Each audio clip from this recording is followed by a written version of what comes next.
So இந்த இதில் நம்ம வந்து ப்ரோக்ராம் எப்படி பண்ணுறதுங்கிறத பார்க்க போகிறோம். ஸோ வந்து ப்ரோக்ராமுக்குள்ளே போனீங்கன்னா நியூ அப்படின்னு கொடுத்தீங்கன்னா நீங்கள் என்ன பேர் வேணாலும் டைப் பண்ணிக்கலாம்.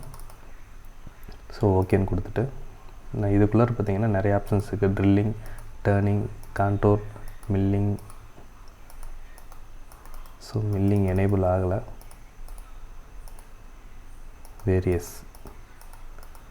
வேரியஸும் இதில் எனேபிள் ஆகலை. வெறும் டர்னிங்குரியது மட்டும்தான் எங்கேஜ் ஆகிற மாதிரி கொடுத்துருக்காங்க. ஸோ மில்லிங் வேறு எதுலையாவது நான் கிடச்சிதுன்னா உங்களுக்கு நான் அதை காமிக்கிறேன். ஸோ இப்போ நான் டர்னிங் எக்ஸ்பிளைன் பண்ணுறேன்.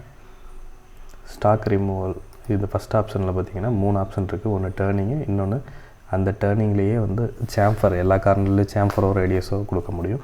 இந்த ஆப்ஷனில் பார்த்தீங்கன்னா உங்களுக்கு டேப்பர் ப்ளஸ் வந்து சாம்ஃபர், ரேடியஸ் எல்லா ஏஜ்லேயும் கொடுத்துக்க முடியும். ஸோ நான் இதை எக்ஸ்பிளைன் பண்ணுறேன். இதில் பார்த்திங்கன்னா ஃபஸ்ட் ஆப்ஷன் வந்து சேஃப்டி டிஸ்டன்ஸ்ங்கிறது என்னென்னா,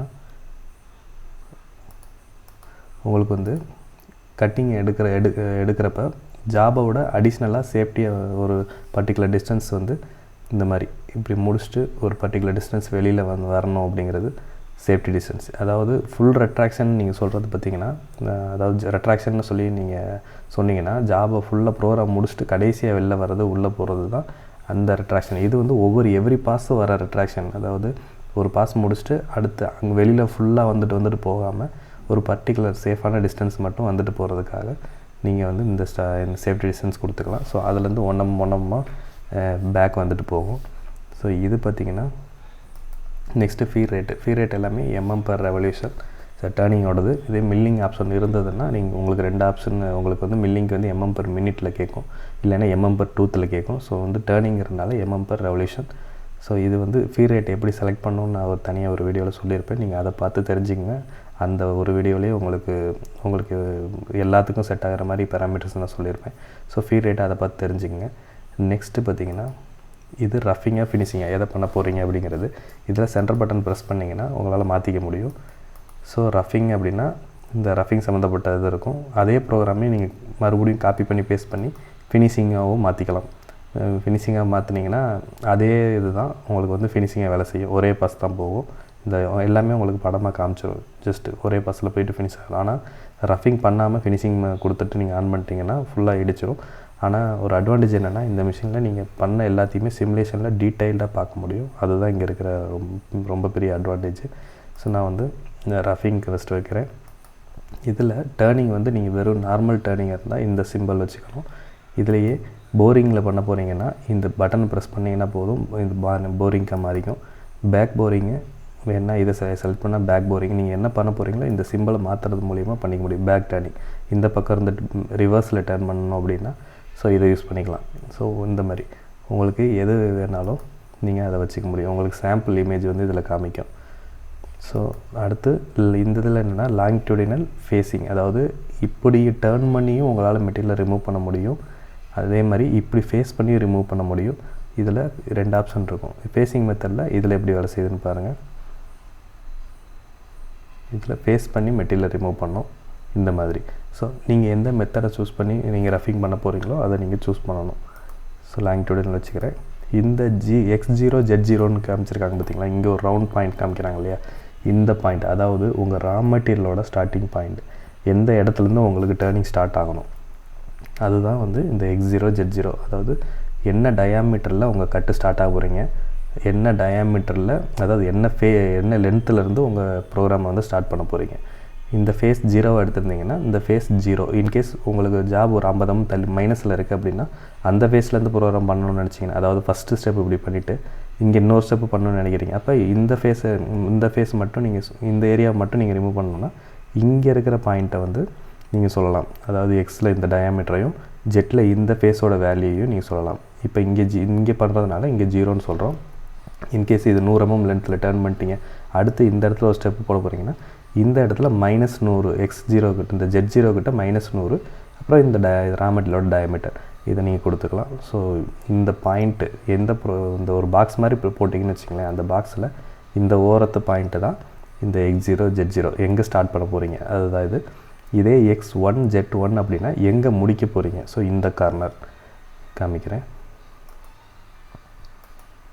ஸோ இது வந்து பார்த்திங்கன்னா 2 ஆப்ஷனில் சொல்லலாம். ஒன்று இங்கேருந்து டெப்த்தாகவும் சொல்லலாம், இங்கேருந்து டெப்த்தாகவும் சொல்லலாம்.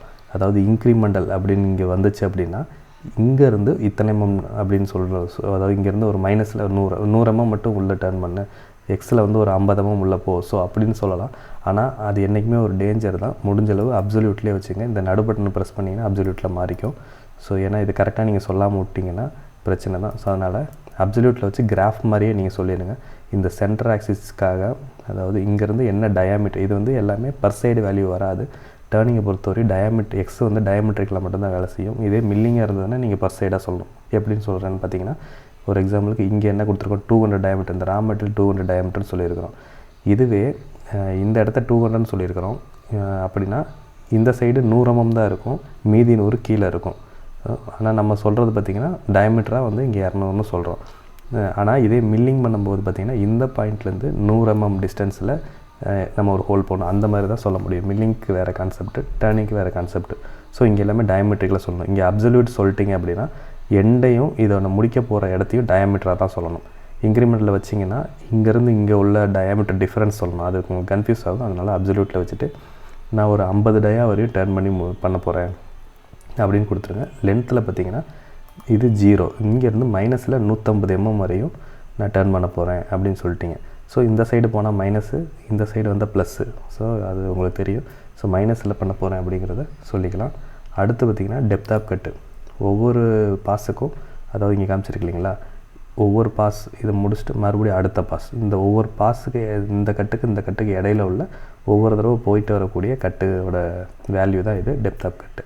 ஸோ ஒவ்வொரு பாஸ் போகிறப்பையும் 1 mm, அதாவது இது வந்து எப்போவுமே depth of cut per side வேல்யூவாக தான் இருக்கும். இங்கே ஏன்னா சிம்பிள்லேயே காமிச்சிருக்காங்க பர் சைடு தான். இந்த இதுலேருந்து இந்த இது 1 mm அப்படின்னு சொன்னால் டயாமெட்ரிக்கலாக 2 mm குறையும். ஸோ இதுதான் இதோட வேல்யூ. இதுவும் அதே மாதிரி யூ அப்படிங்கிறது பர் சைடு ஸ்டாக்கு.